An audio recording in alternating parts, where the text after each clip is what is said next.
Secundaria tercer grado. Ciencias. Química. Semana de la Ciencia 2.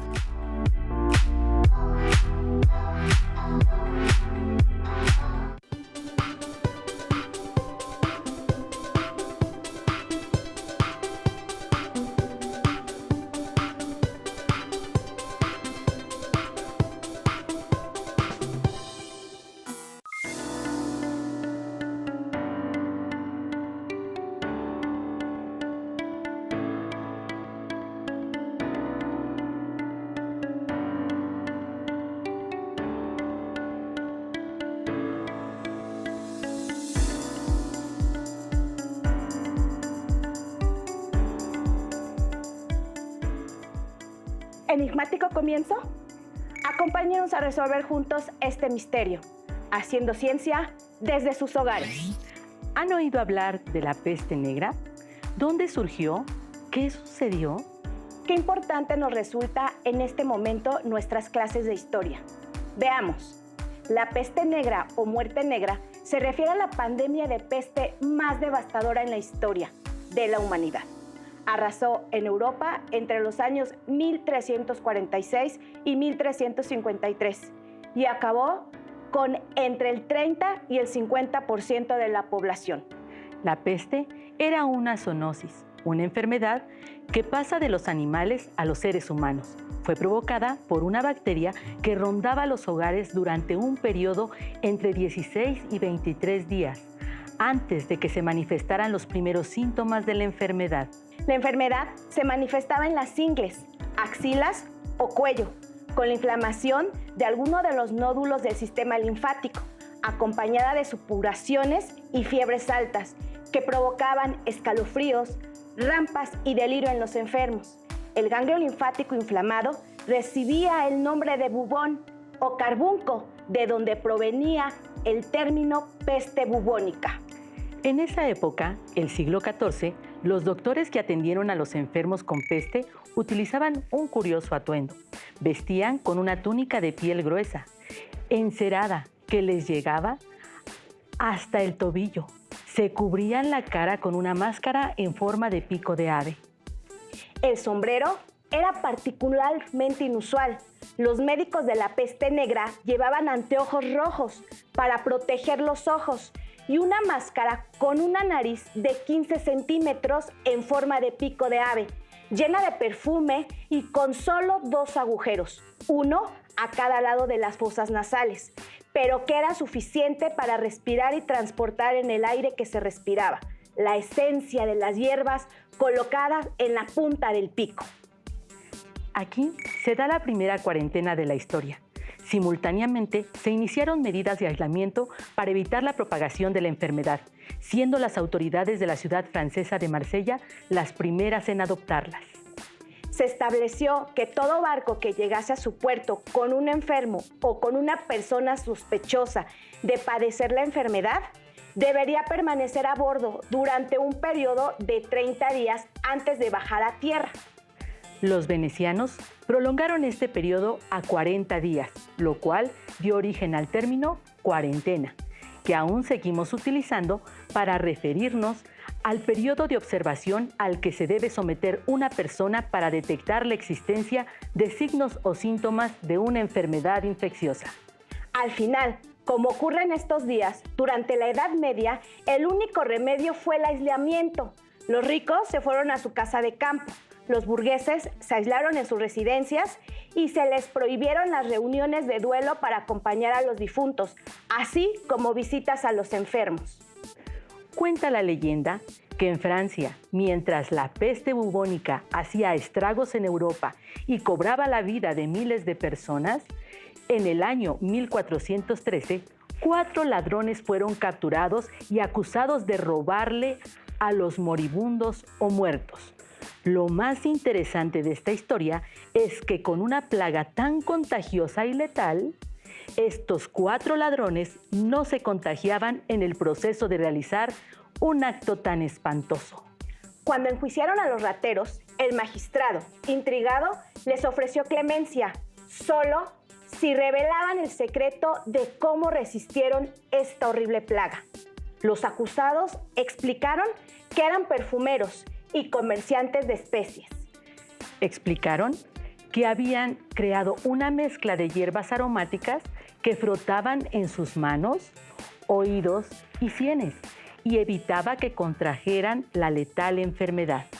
Así surgió el aceite de rateros, o a veces conocido como aceite de ladrones, un remedio antiguo que viene con una historia muy interesante. Acompáñenos para conocer su elaboración. ¿Qué necesitamos? 50 mililitros o 4 cucharadas soperas de aceite de olivo de almendras o aceite mineral, 0.5 mililitros de aceite de canela, 0.5 mililitros de aceite de clavo, 0.5 mililitros de aceite de limón, 0.5 mililitros de aceite de romero, 0.5 mililitros de aceite de eucalipto. En caso de no contar con los aceites esenciales, pueden utilizar las plantas. Un frasco con tapa para preparar la mezcla. ¿Cómo preparamos nuestro aceite de ratero? Los pasos para preparar el aceite de rateros necesitarán un aceite de base como el aceite de oliva o de almendra. Verteremos 50 mililitros de aceite de olivo. La concentración de nuestra mezcla será al 1%. Por ello se agrega 0.5 mililitros de aceite esencial de canela, 0.5 mililitros de aceite de clavo, 0.5 mililitros de aceite de limón, 0.5 mililitros de aceite de romero y 0.5 mililitros de aceite de eucalipto.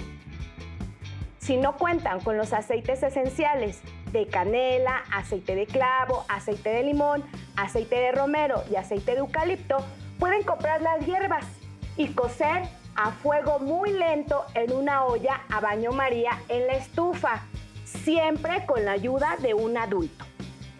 Mezclamos los aceites agitando suavemente el frasco y etiquetamos el frasco con el nombre y fecha de elaboración. Procederemos a la preparación de nuestro aceite de rateros.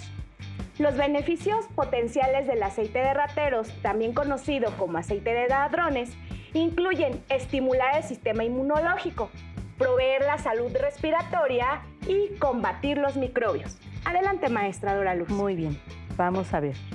Vamos a tomar nuestro frasco y vamos a vertir cada uno de los aceites. ¿Me ayuda, maestra? Claro. Ponemos primero la base. Por favor. Recuerden que son 50 mililitros.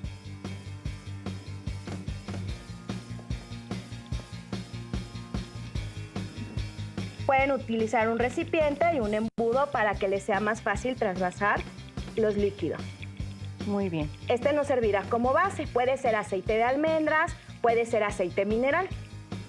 Adelante, maestra. Muy bien. Ahora vamos a vertir el aceite de limón. Muy bien. Correcto. Recuerden hacerlo lentamente para que los aceites se vayan mezclando. Maestra, ¿me puede ayudar, por favor? Aceite de clavo. Muy bien.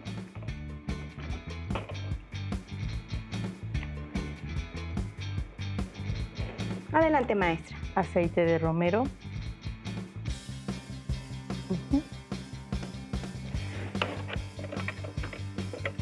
Recuerden que tenemos que mezclar nuestros 5 aceites para poder hacer nuestra mezcla.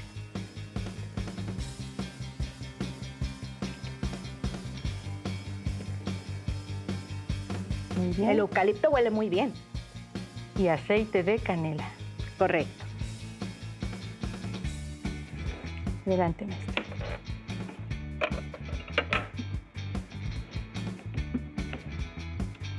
Vamos a tapar y vamos a mezclar suavemente para que todos los aceites puedan combinarse entre sí. Recuerden que esto lo pueden frotar en las sienes, en las manos, en la nariz y percibir los aromas que describen nuestros aceites esenciales. Una vez incorporados, obtenemos ya nuestra mezcla. Aunque algunos de estos beneficios son anecdóticos, se ha demostrado que los componentes individuales del aceite de ladrones tienen propiedades antimicrobianas, promueven la curación de heridas y pueden aliviar el dolor. Al igual que con cualquier aceite esencial, Siempre asegúrense de seguir las precauciones de seguridad adecuadas cuando usen el aceite de ladrones. Para cerrar esta sesión con broche de oro, veamos la entrevista de la doctora Gabriela Añorbe, presentada por el maestro Fernando Calderón.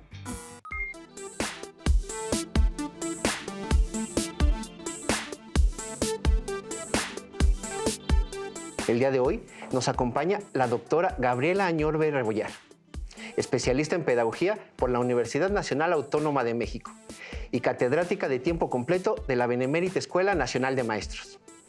Bienvenida, doctora Añorbe. Nos complace mucho que aceptara la invitación a esta sesión de la Semana de la Ciencia para conversar con los alumnas y alumnos.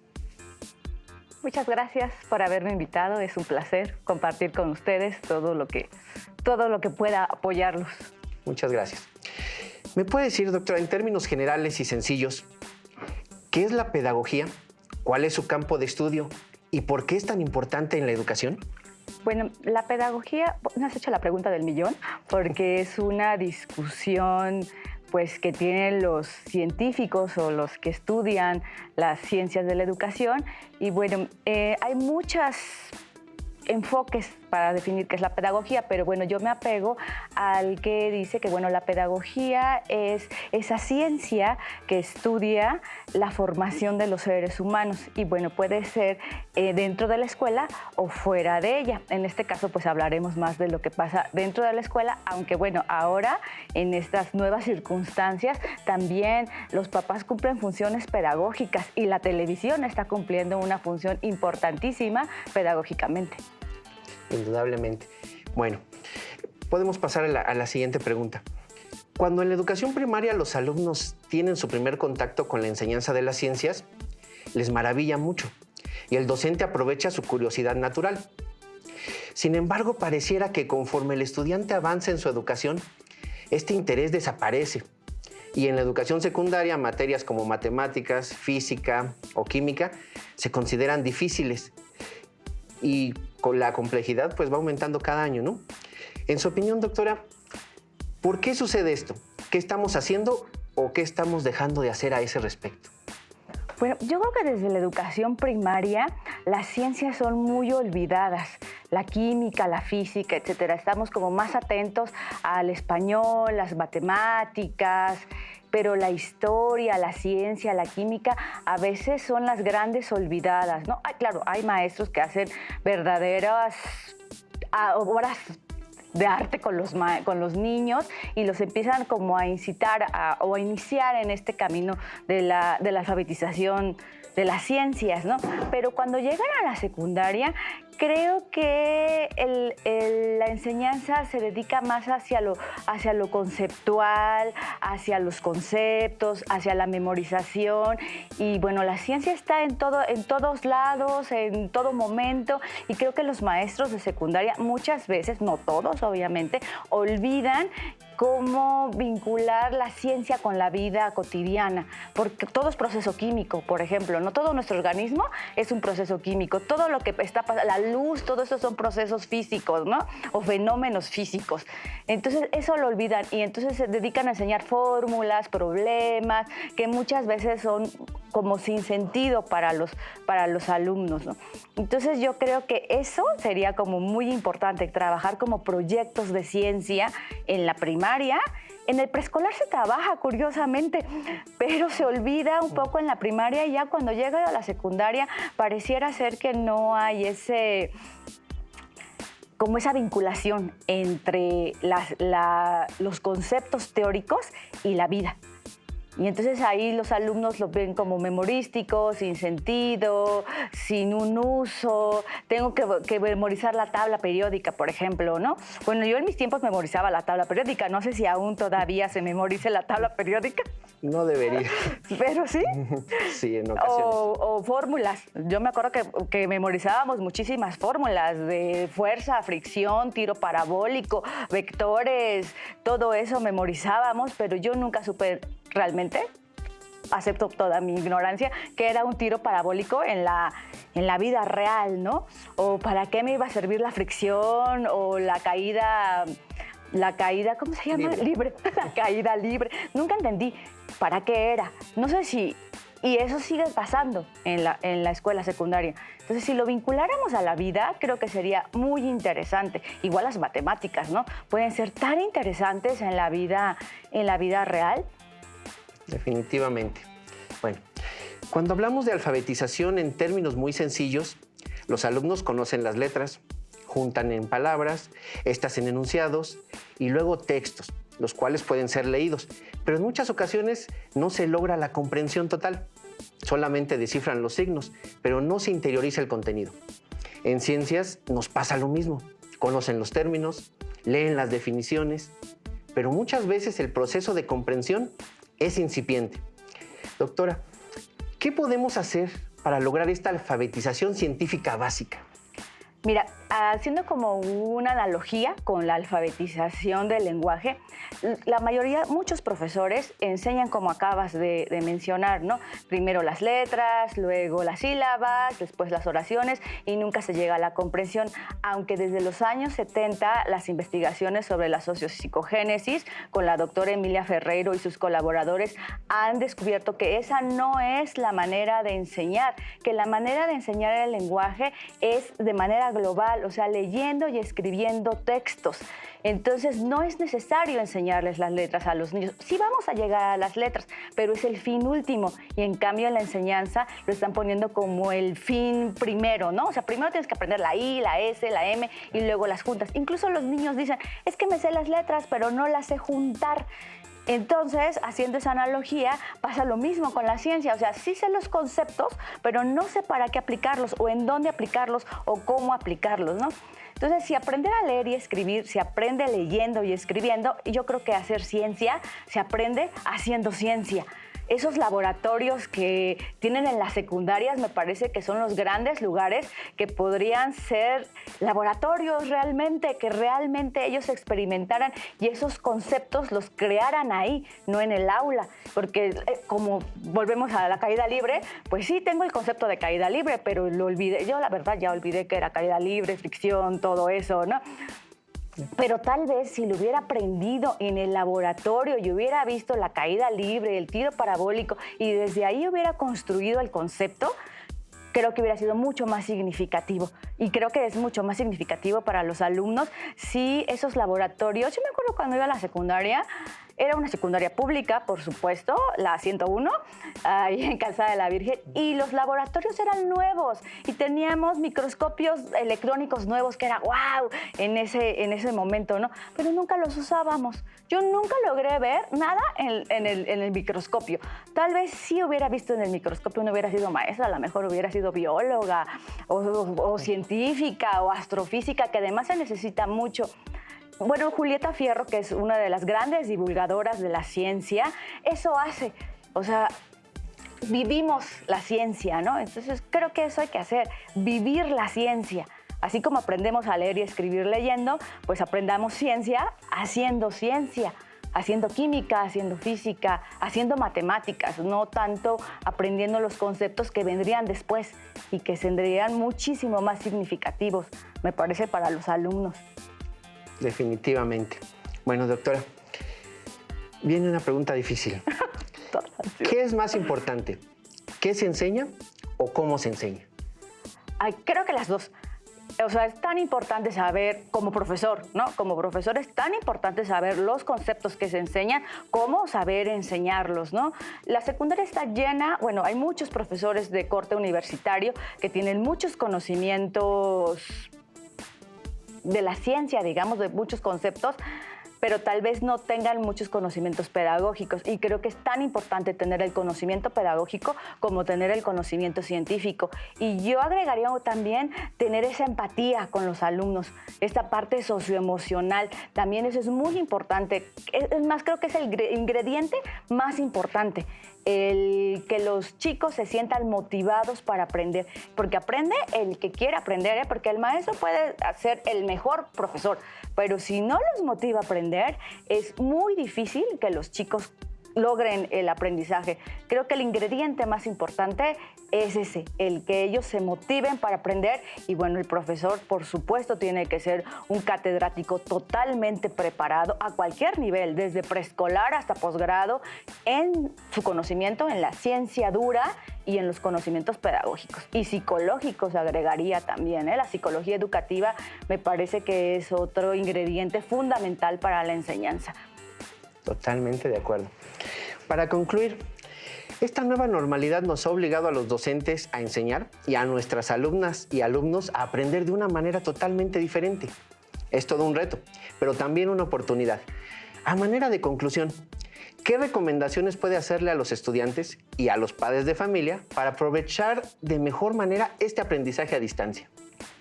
Pues mira, creo que los programas de Aprende en Casa son interesantes y que pueden ser un muy buen apoyo para los docentes y para los padres de familia, pero no son todo, es eso, un apoyo fundamental yo he visto las cápsulas y hay cápsulas muy interesantes, sobre todo en ciencias, que puedes aprender, hasta te dan ganas de hacer el experimento, pero nada más que no se queden en eso como, ya vimos el experimento, sino que realmente lo hagan, que vivan la ciencia, ¿no? Tanto los docentes, que bueno, hay muchos docentes que están dando también sus clases en línea, podrían aprovechar estas cápsulas para hacer esos experimentos, para hacer todas esas recomendaciones que ustedes están haciendo y que son muy interesantes, Realmente sí te motiva a aprender ciencia, pero nada, los papás y creo que los maestros, nuestra tarea sería como llevar esos experimentos y esa parte a la vida real, ¿no? Que no nada más nos quedemos en ver la cápsula está bien, está interesante, pero hay que llevarla al aula o a la escuela, a la sala de tu casa, ¿no? Y que además yo he visto que no son o sea, que no necesitas cosas tan complejas, que sí puedes conseguir en tu agua oxigenada, sal, no sé, situaciones que tienes en casa y que puedes realmente experimentar y ver qué está pasando, ¿no? Definitivamente. Bueno, le agradezco nuevamente su presencia, doctora Gabriela Añor Rebollar. Muchas gracias por la invitación, fue un placer estar con ustedes. Hasta la próxima. Si tienes dudas o necesitas ayuda, llama al Centro de Apoyo Pedagógico a Distancia. El número de teléfono para secundaria es el 55 36 01 71 23. Si requieres consultar los libros de texto en versión digital, recuerda que los puedes encontrar en la página conalitec.cep.gov.mx. Y recuerda que también cuentas con el sitio aprendeencasa.cep.gov.mx, en donde podrás ver nuevamente los videos de los programas y además encontrarás actividades para fortalecer tus aprendizajes. También te invitamos a que consultes la plataforma nuevaescuelamexicana.cep.gov.mx.